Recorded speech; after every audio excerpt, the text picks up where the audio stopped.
ในระหว่างวันที่7 ถึง 8 กุมภาพันธ์ 2026 นี้ขบวนการโฆษณาหาเสียงเลือกตั้ง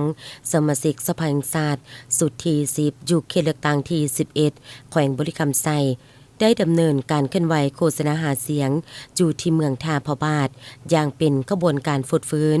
ซึ่งคณะดังกล่าวได้ลงเคลื่อนไหว 4 จุดภายในเมืองคือลงพบปะองค์การจัดตั้งบ้านพ่อแม่ประชาชนและผู้มีสิทธิ์เลือกตั้งบ้านท่าพระบาทบ้านเวินธาตุบ้านท่าบกและโรงเรียนทหารสายแดน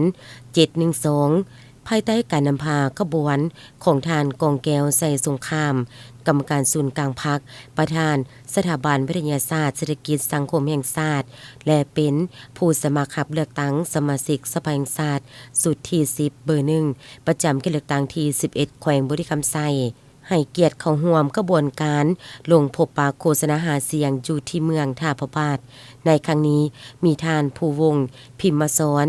รองเลขาพรรคเมืองหัวหน้าคณะจัดตั้งเมืองมีบรรดาคณะอนุกรรมการรับผิดชอบเวียกงานการเลือกตั้งขั้นแขวงตลอดฮอดผู้รับสมัครเลือกตั้งเป็นสมาชิกสภาแห่งชาติสุดที่ 10 จำนวน 5 ท่านหญิง 1 ท่านเข้าร่วมจุดประสงค์ในการลงโฆษณาเคลื่อนไหวในครั้งนี้ก็เพื่อเป็นการจะตั้งผันขยายแผนการดำเนินงานของคณะกรรมการเลือกตั้งขั้นแขวงเข้าสู่การปฏิบัติตัวจริงพร้อมเดียวกันนั้นบรรดาทานผู้สมัครสมาชิกสภาแห่งชาติยังได้ผลัดเปลี่ยนการขึ้นรายงานชีวประวัติการเคลื่อนไหวเวียกงานของตนเองตลอดระยะผ่านมาและวิสัยทัศน์การพัฒนาเวียกงานในตัวหน้าให้กับพ่อแม่ประชาชนได้มีความรับรู้เข้าใจนอกจากนี้ก็เพื่อเป็นการเปิดเวทีให้ประชาชนได้มีส่วนร่วมประกอบคำคิดคำเห็นอย่างกงไปกงมาและเสนอปัญหาเวียกงานบางด้านเพื่อให้องค์การจัดตั้งที่เกี่ยวข้องได้ปรับปรุงแก้ไขในตัวหน้าให้มีความถูกต้องสอดคล้องเป็นต้นแม่นการพัฒนาเศรษฐกิจสังคมการสุขยุกลไกการผลิตกสิกรรมเป็นสินค้าให้เป็นรูปธรรมและหลากหลายสีสัน